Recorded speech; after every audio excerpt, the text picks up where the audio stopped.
প্রিয় দর্শক, সারা দেশে চলছে তীব্র তাপদাহ। এই তাপদাহ থেকে আমরা আসুন সচেতন হই, আমরা সতর্ক থাকি। এর জন্য যা করতে হবে, পাতলা ও হালকা রঙের পোশাক পরুন। দিনের বেলায় বাইরে যেতে অবশ্যই ছাতা সঙ্গে নিন।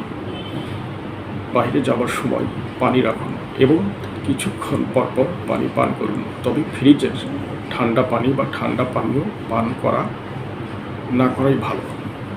খাবার, স্যালাইন, লেবুর শরবত পান করুন। সম্ভব হলে কিছুক্ষণ পরপর চোখে মুখে পানির ঝাপটা দিন।